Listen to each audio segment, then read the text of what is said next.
नमस्कार दोस्तों, मैं Naresh Chaudhary KP campus YouTube channel पर आपका हार्दिक स्वागत करता हूं।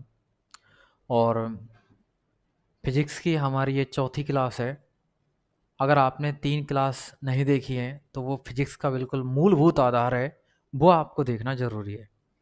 चौथी क्लास को समझने के लिए पहली बातें आपको आना चाहिए। अगर आपने वो 3 क्लास नहीं देखी हैं तो पहले वो क्लास देखें, उसके बाद इस वाली क्लास को देखें, क्योंकि समझना ज़रूरी है। बिल्कुल ज़ीरो लेवल से स्टार्ट किया है। अगर आप ज़ीरो लेवल से पढ़ते हो तो फिज़िक्स में आपको कोई दिक्कत आने वाली नहीं है। जो विद्यार्थी हमसे नए जुड़े हैं, वो सबसे पहले हमारे केपी कैंपस यूट्यूब चैनल को सब्सक्राइब कर लें, और जिससे क्या है कि आगे की वीडियो आपको प्रॉपर मात्रा में प्राप्त हो सके। कोई भी वीडियो मिस नहीं होना चाहिए। वैसे हमने प्लेलिस्ट बना रखी है, यूट्यूब पे जाके आप देख सकते हो सारे टीचर की। पीडीएफ यानी पढ़ाई से संबंधित पीडीएफ प्राप्त करने के लिए हमारा ये टेलीग्राम चैनल भी ज्वाइन कर सकते हैं। क्लास की जानकारी के लिए और सिलेक्शन की जानकारी के लिए आप हमारा ये फेसबुक पेज भी ज्वाइन कर सकते हो। आपकी कोई भी इंक्वायरी है तो फ़ोन कर सकते हो, हमारे ऑफिस वाले नंबर पर व्हाट्सएप कर सकते हो। कोई भी क्वेरी है तो आप हमसे पूछ सकते हो। चलिए दोस्तों, स्टार्ट करते हैं। आज आज टॉपिक पढ़ने वाले हैं कार्य ऊर्जा शक्ति। बहुत इम्पोर्टेंट टॉपिक है। ऐसा कोई एग्जाम नहीं है यहाँ से क्वेश्चन नहीं पूछे जाए। कार्य ऊर्जा शक्ति बहुत सरल भी है, बहुत आसान भाषा में पढ़ने वाले हम तीनों टॉपिक। तो बिल्कुल बने रहिए वीडियो के एंड तक, और जितनी भी वीडियोज हैं सबको शेयर करते रहिए, जिससे क्या है कि हमारे अंदर थोड़ी एनर्जी जनरेट होती रहे। आप यदि सपोर्ट नहीं करते हो तो फिर हमें थोड़ा सा दुख होता है। इसलिए आप हमें ज़्यादा से ज़्यादा सपोर्ट करेंगे तो हमें बहुत खुशी होगी कि आप हमारे साथ अच्छा लगा, अच्छा बर्ताव करते हैं। चलो दोस्तों, स्टार्ट करते हैं आज की क्लास। तो हम सबसे पहले कार्य ऊर्जा शक्ति में सबसे पहले हम पढ़ेंगे कार्य के बारे में। वर्क, वर्क का मतलब क्या होता है? कार्य। देखिए, मैंने टॉपिक यहाँ पर लिख दिया पहला, कार्य, वर्क।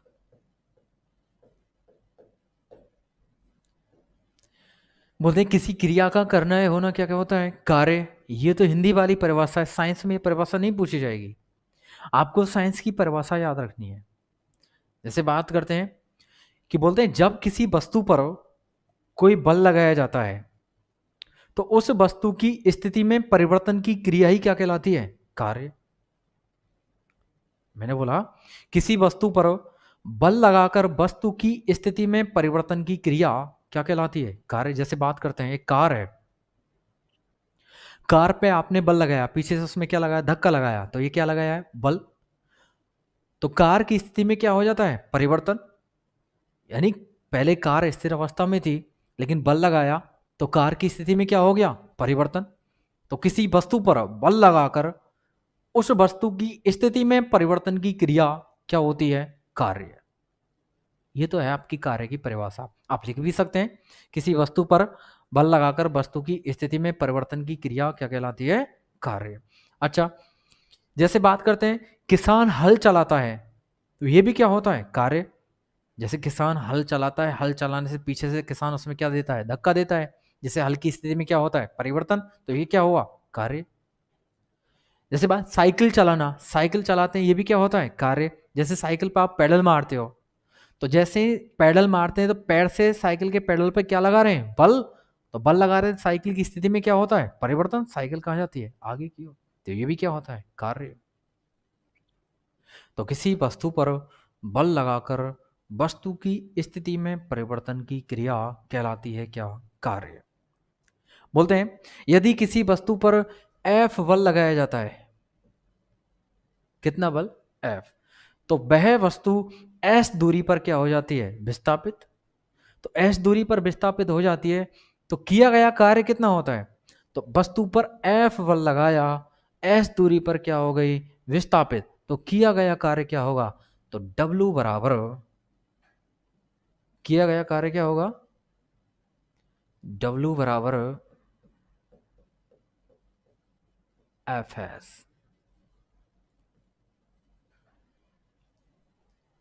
W बराबर Fs। यहां पर W क्या होता है? कार्य। और F यहां पर क्या है, बल। S4 क्या होता है यहां पर, विस्थापन, डिस्प्लेसमेंट,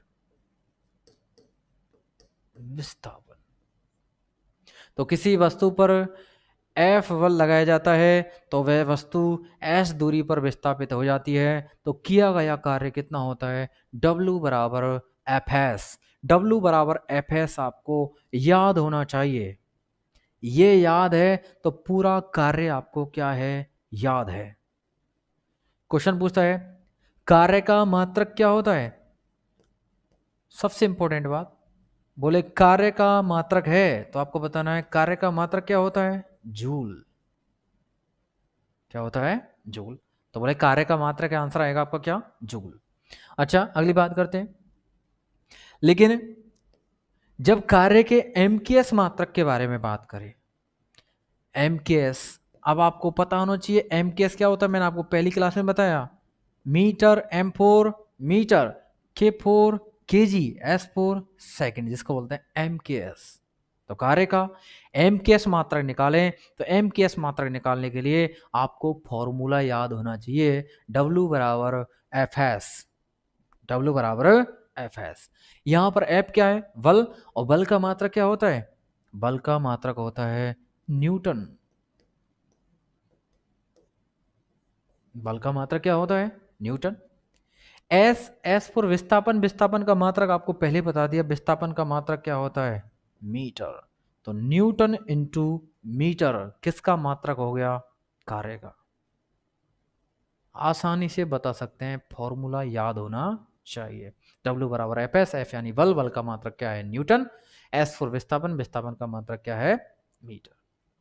या अब यहां से ये भी बोल सकते हैं, देखो इसमें भी तोड़ मरोड़ कर सकते हैं, कैसे, एफ यानी बल, और बल आपको बताया एफ बराबर होता है एम ए। तो बल का मात्रक क्या आएगा, M4 द्रव्यमान यानी केजी, ए पर त्वरण क्या आएगा, मीटर पर सेकंड स्क्वायर। अब ये तो न्यूटन की जगह काम करेगा तो क्या लिख सकते हैं, केजी मीटर बटा सेकंड स्क्वायर, इनटू में कौन है, मीटर, और मीटर इंटू मीटर करूंगा क्या आएगा, मीटर स्क्वायर, तो क्या बनेगा, केजी मीटर स्क्वायर पर सेकंड स्क्वायर। ये भी क्या है, सही है। आपको आना चाहिए बिल्कुल परफेक्ट, लेकिन ये आपसे पूछने वाला नहीं है। आपको याद रखना है कार्य का मात्रक क्या होता है, आपका आंसर आना चाहिए क्या, जूल। क्या होता है, जूल। कार्य का एमकेएस मात्रक क्या होता है आपको पता होना चाहिए, न्यूटन इंटू मीटर।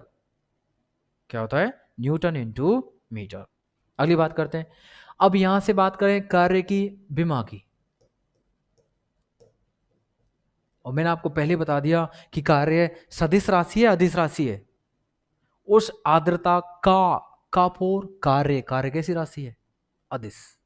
विमा निकालें, ये न्यूटन, न्यूटन यानी बल, और बल की विमा क्या होती है, मैंने पिछली क्लास में आपको बताया था, बल की विमा क्या होती है, M1 L1 T-2, इनटू में कौन है, मीटर। मीटर यानी किसका मात्रक, लंबाई का। लंबाई के लिए विमेय सूत्र क्या होता है, L। समान संख्याओं को गुना करते तो घातें क्या होती है, जुड़ जाती हैं, तो क्या बनेगा, M1, यहां पर घात एक, यहां पर घात एक, क्या बनेगा, L2 T-2। ये इसका क्या हो गया, विमीय सूत्र।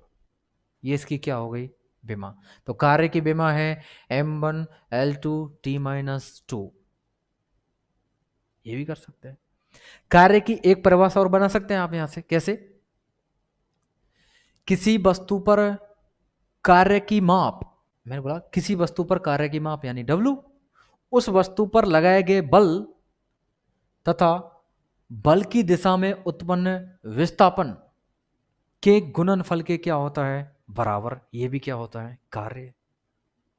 एक अन्य परिभाषा जो आपको बता रहा हूं मैं, बहुत आसान है, यहीं से बना सकते हैं। किसी वस्तु पर कार्य की माप उस वस्तु पर लगाए गए बल तथा बल की दिशा में उत्पन्न विस्थापन के गुणनफल के क्या होता है, बराबर। ये भी क्या होता है, कार्य। क्या होता है दोस्तों? कार्य। इस फॉर्मूला बेस आपसे न्यूमेरिकल भी पूछ सकता है, लेकिन आपको पता होना चाहिए W बराबर क्या होता है? Fs। क्या होता है? Fs। इसने बोला था railway loco pilot CBT second में क्वेश्चन आया था, यदि किसी वस्तु पर F1 लगाया जाता है तो वह वस्तु LD दूरी पर विस्थापित हो जाती है, तो वस्तु पर किया गया कार्य होगा, ऐसे बोला था। यदि किसी वस्तु पर L भार आरोपित होता है, एक मिनट, यदि किसी वस्तु पर L भार आरोपित किया जाता है तो वह वस्तु LD दूरी पर विस्थापित हो जाती है।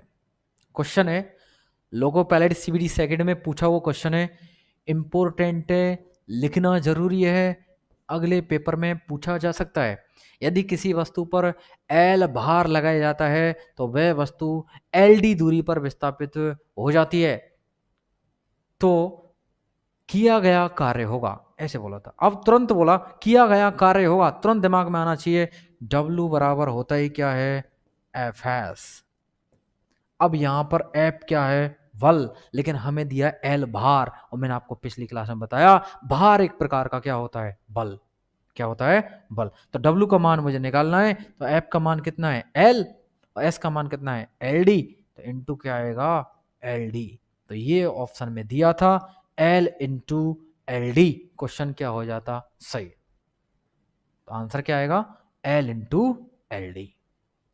ये लोको पायलट सीबीटी सेकंड में पूछ लिया गया है, आपको ये विशेष रूप से याद रखना है, W बराबर क्या होता है? Fs। लेकिन दोस्तों एक बात और कर लेते हैं, कि बोलते हैं कि बल द्वारा किसी कोण पर किया गया कार्य कितना होता है, ये भी आपको पता होना चाहिए। तो बल द्वारा किसी कोण पर किया गया कार्य क्या होता है? W बराबर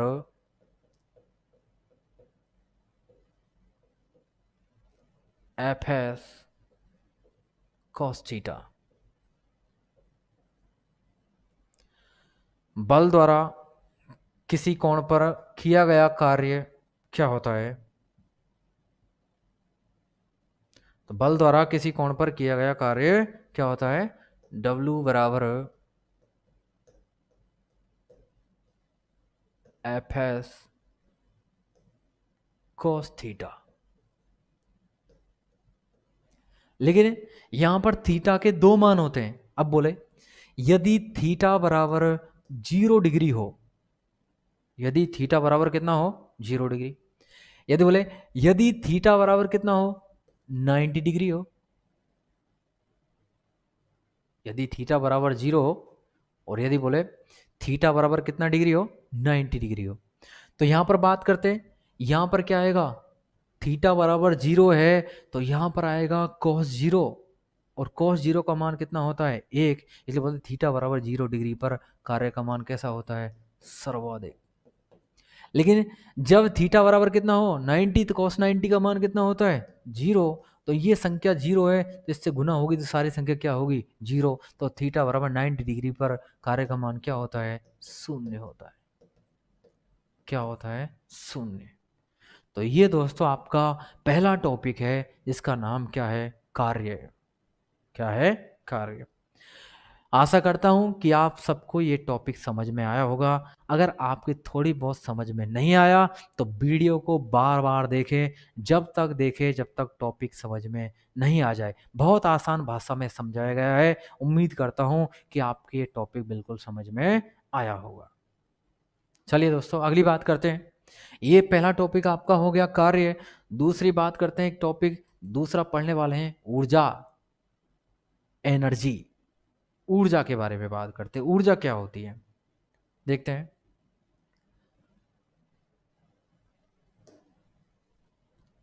अगला टॉपिक ऊर्जा।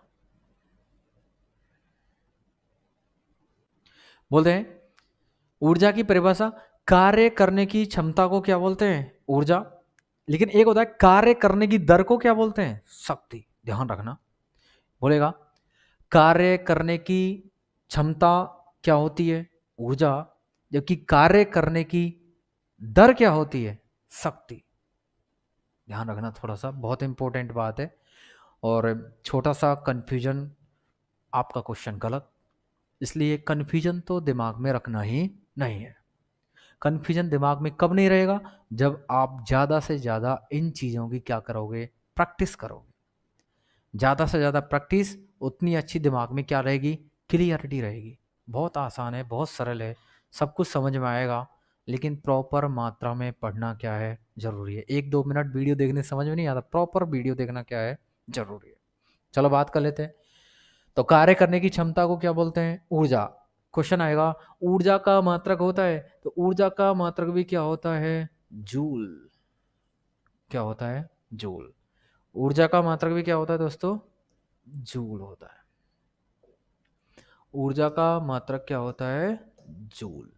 चलिए अगली बात कर लेते हैं।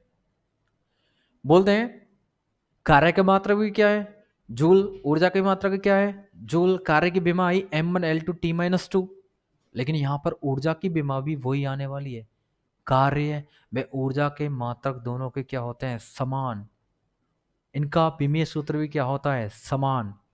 जैसे मैंने आपको बताया, चाल और वेग का विमीय सूत्र क्या है? समान। मात्रक भी क्या है? समान। उसी प्रकार से कार्य व ऊर्जा के मात्रक और विमीय सूत्र क्या होते हैं? समान। ये भी आपको ध्यान रखना विशेष रूप से। तो बात करते हैं, कार्य करने की क्षमता को क्या बोलते हैं? ऊर्जा। कार्य का मात्रक क्या होता है? जूल। लेकिन ऊर्जा का मात्रक भी क्या होता है? जूल। एक होता है ऊर्जा संरक्षण नियम,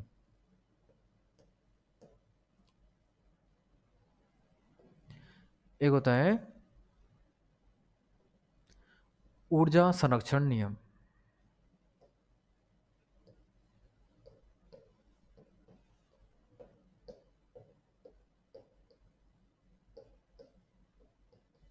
ये यहां से क्वेश्चन बोला अब की बार लोको पायलट सीबीटी फर्स्ट में। लोको पायलट सीबीटी फर्स्ट में क्वेश्चन आया, बहुत आसान है, बहुत आसान है, लेकिन आपको याद तो होना ही चाहिए। बोलते हैं कि ऊर्जा न तो उत्पन्न होती है, न ही इसे नष्ट किया जा सकता है, इसे एक रूप से दूसरे रूप में परिवर्तित किया जा सकता है। ऊर्जा न तो उत्पन्न होती है, न ही इसे नष्ट किया जा सकता है, इसे एक रूप से दूसरे रूप में परिवर्तित किया जाता है। इसे क्या बोलते हैं? ऊर्जा संरक्षण नियम। अब क्वेश्चन आया कैसे? ऐसी कौन सी चीज है जिसे न तो उत्पन्न कर सकते हैं, न ही नष्ट कर सकते हैं, इसे एक रूप से दूसरे रूप में परिवर्तित कर सकते हैं? तो आपका आंसर आना चाहिए था क्या? ऊर्जा। क्या आना चाहिए था? ऊर्जा। इसे बोलते हैं ऊर्जा संरक्षण नियम। और इस नियम को बताने वाले वैज्ञानिक का नाम क्या है? जूल। क्या नाम है? जूल। तो ऊर्जा संरक्षण नियम किसने दिया? जूल ने। इसलिए इनके सम्मान में कार्य व ऊर्जा का मात्रक बनाया क्या? जूल। क्या बताया? जूल। दोस्तों, ऊर्जा भी कितने प्रकार की होती है? 2 प्रकार की। नंबर 1 होती है गतिज ऊर्जा, दूसरी होती है स्थितिज ऊर्जा।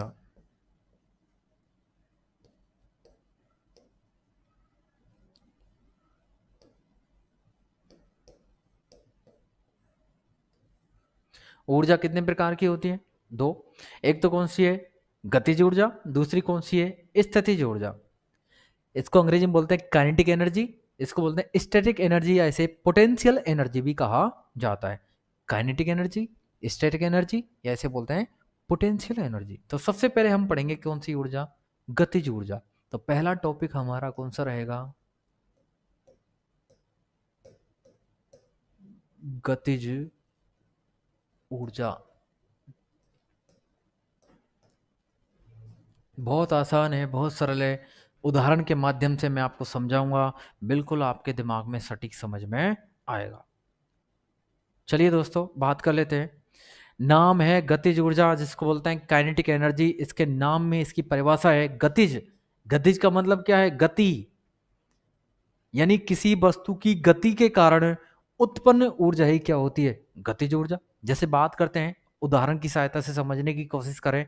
जैसे गेंदबाज है, गेंदबाज जैसे ही बॉल को अपने हाथ से छोड़ता है तो बॉल में क्या होती है, गति। और जब ये बॉल किसी विकेट से जाके टकराती है तो विकेट कहाँ जाता है, पीछे की ओर। ये किसके कारण संभव है, गतिज ऊर्जा के कारण। तो किसी वस्तु की गति के कारण उत्पन्न ऊर्जा ही क्या होती है, गतिज ऊर्जा। जैसे बात करते हैं, एक कील है, इस कील को मुझे दीवार में लगाना है, तो मैं जैसे इसके ऊपर हथौड़े की चोट मारता हूं तो हथौड़े में कौन सी ऊर्जा होती है, गतिज ऊर्जा, यानी गति करता है हथौड़ा। गति करने के कारण इस पर गतिज ऊर्जा आती है, जिसके कारण ये कील जो होती है लकड़ी में धंस जाती है। ये भी किसके कारण है, गतिज ऊर्जा के कारण। तो किसी वस्तु की गति के कारण उत्पन्न ऊर्जा ही क्या कहलाती है, गतिज ऊर्जा। जैसे गर्मियों के दिन है, गर्मियों के दिनों में क्या आती है, आंधियां आती हैं। तो गर्मियों के दिनों में जो आंधियां आती हैं तो उस वायु में क्या होता है, गति होती है, जिसके कारण जब वो किसी भी चीज से टकराती है तो अपने साथ उस चीज को उड़ा ले जाती है। क्योंकि ये किसके कारण संभव है, गतिज ऊर्जा के कारण। तो किसी वस्तु की गति के कारण उत्पन्न ऊर्जा ही क्या कहलाती है, गतिज ऊर्जा। जैसे बहता हुआ पानी है, बहता हुआ पानी आ रहा है, इसका मतलब बहते हुए पानी में कौन सी ऊर्जा होती है, गतिज ऊर्जा। और जब ये बहता हुआ पानी टरबाइन की ब्लेडों से टकराता है, टरबाइन यानी जहां पर पानी से विद्युत बनाई जाती है, यानी नदी होती है, नदी के पास में एक डैम यानी पुल बनाया जाता है, जहां पर पुल के नीचे टरबाइन्स जोड़ी जाती हैं और हाई प्रेशर के साथ उस पर जल छोड़ा जाता है, जिससे टरबाइन घूमती है और विद्युत का क्या होता है, उत्पादन होता है। तो जब बहता हुआ पानी टरबाइन की ब्लेडों से टकराता है, ब्लेड होती है टरबाइन में, तो टरबाइन घूमता है, जिसके कारण क्या उत्पन्न होती है, विद्युत उत्पन्न होती है।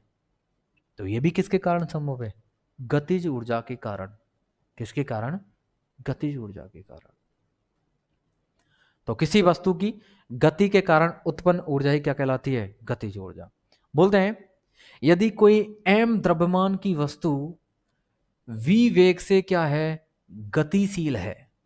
यदि कोई m द्रव्यमान की वस्तु v वेग से क्या है, गतिशील है, तो उत्पन्न गतिज ऊर्जा यानी उत्पन्न गतिज ऊर्जा काइनेटिक एनर्जी यानी गतिज ऊर्जा बराबर क्या होता है, 1/2 mv², half M we square.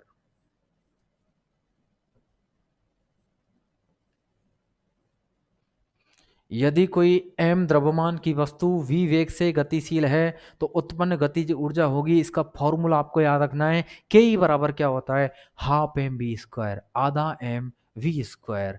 m यहां पर क्या होता है, m का मतलब क्या है, द्रव्यमान।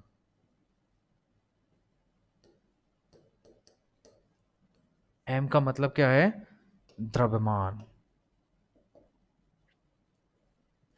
और यहां पर v4 क्या होता है, वेग, वेलोसिटी यानी वेग।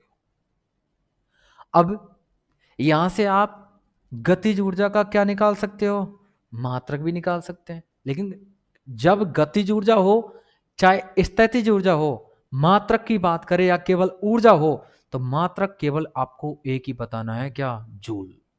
क्या बताना है, जूल। लेकिन इसकी विमा के बारे में बात करें, मैंने आपको पहले बताया कार्य व ऊर्जा की विमा कैसी होती है, समान, बोल के बताया था, प्रूव करके नहीं दिखाया, प्रूव करके दिखाऊंगा। यहाँ पर के बराबर हाफ एम बी स्क्वायर, यहाँ पर एम द्रव्यमान है, द्रव्यमान के लिए विमेय सूत्र क्या लेते हैं, एम। वी स्क्वायर है, वी क्या है, वेग, वेग पर क्या किया है, स्क्वायर। और वेग की विमा क्या होती है लड़कों, मैंने आपको पहले ही बता दिया था, वेग बराबर क्या होता है, विस्थापन बटा समय। विस्थापन का मतलब, विस्थापन के लिए विमेय सूत्र क्या है, एल, समय के लिए क्या है, तो क्या आएगा, L t-1। किसकी विमा, ये वेग की। वेग की विमा यहां पर पुट कर दूंगा, क्योंकि यहां पर क्या है, v4 वेग है, और वेग के लिए मैं क्या लिख सकता हूं, L t-1।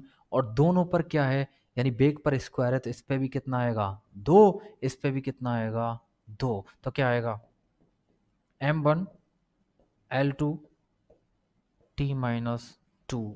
ये किसकी विमा आ गई मेरे पास, गतिज ऊर्जा की।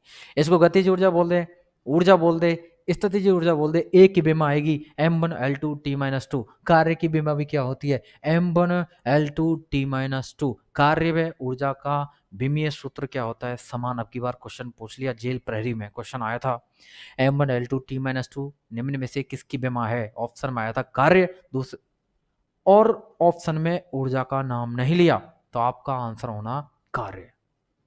क्वेश्चन सही हो जाता, कोई दिक्कत वाली बात नहीं, और आपको नंबर मिल जाते। इसलिए ध्यान रहे, ये किसकी बीमा है, गतिज ऊर्जा की। उदाहरण मैंने आपको पहले ही बता दिए, इसके उदाहरण मैंने आपको बताए थे कि जब गेंदबाज बॉल को छोड़ता है तो बॉल में क्या होती है, गति। तो गति के कारण जब वो विकेट से टकराती है तो कहाँ विकेट कहाँ जाते हैं, पीछे की ओर।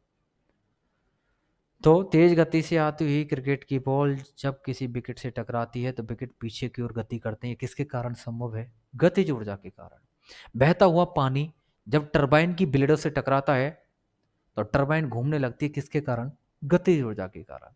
जब किसी हथौड़े को किसी कील पर मारा जाता है तो वह गतिज ऊर्जा के कारण कील जो होती है लकड़ी में धस जाती है। ये उदाहरण किसके हैं दोस्तों, गतिज ऊर्जा के।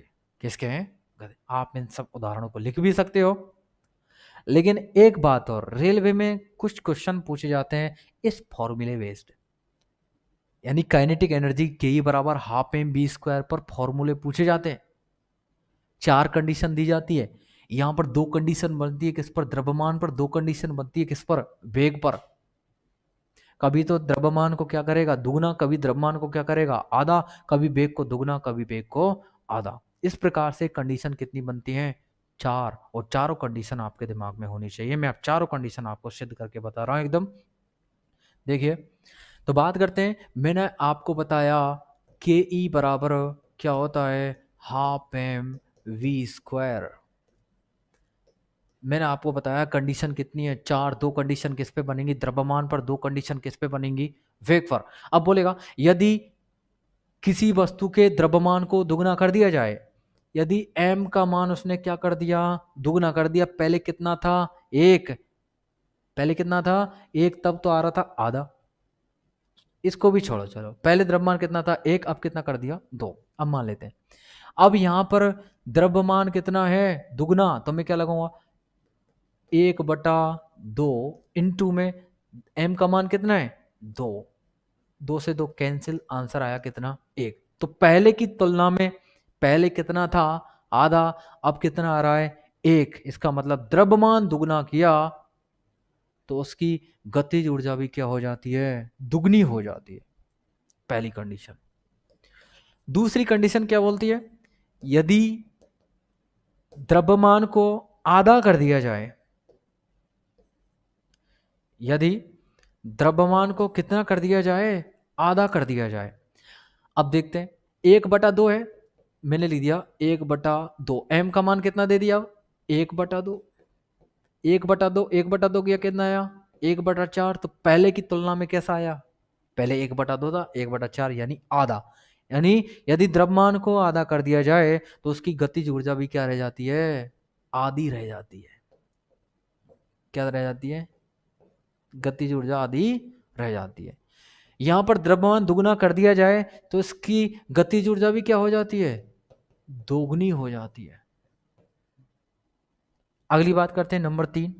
2 कंडीशन किस पे हो गई, द्रव्यमान पर। 2 कंडीशन किस पे बनेंगी, वेग पर। यदि किसी वस्तु के वेग को दुगना कर दिया जाए तो उसकी गतिज ऊर्जा होगी। अब देखिए 1/2 पहले से ही है, इनटू में वेग है, v का मान कितना है अब, 2। तो 2 गुना स्क्वायर है, तो क्या कर दूंगा, 2। 2 से 2 कैंसिल हो जाएगा, आंसर कितना आएगा, 2।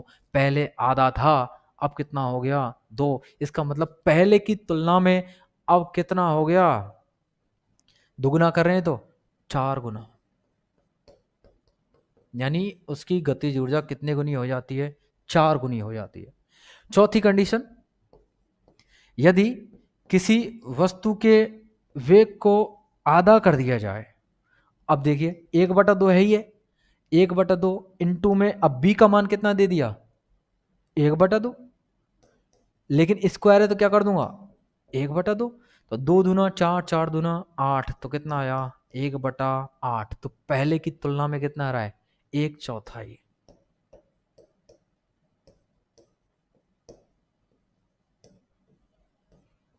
यानी यदि किसी वस्तु के वेग को आधा कर दिया जाए तो उसकी गतिज ऊर्जा 1/4 रह जाती है, 1/4 रह जाती है।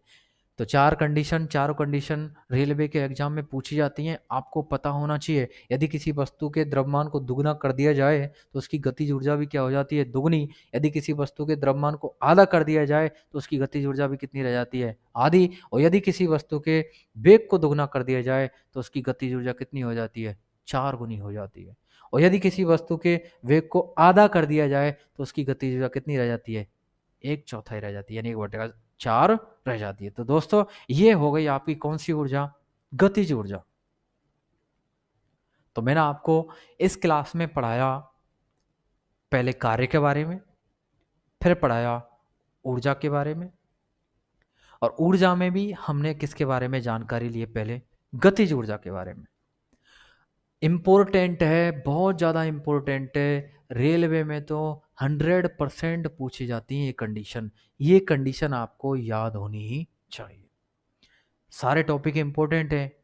शुरू से जिसने क्लास नहीं ली है वो पहली क्लास से क्लास जरूर ले, क्योंकि पहली क्लास आपके समझ में आएंगी तभी ये वाली कंडीशन, ये वाली सारी क्लास आपके समझ में आसानी से आएंगी। अगली क्लास में हम पढ़ेंगे कि स्थितिज ऊर्जा, और उसके बाद हम पढ़ेंगे शक्ति के बारे में। ठीक है दोस्तों, धन्यवाद। ज़्यादा से ज़्यादा शेयर करें वीडियो को। बहुत बहुत धन्यवाद। जय हिंद।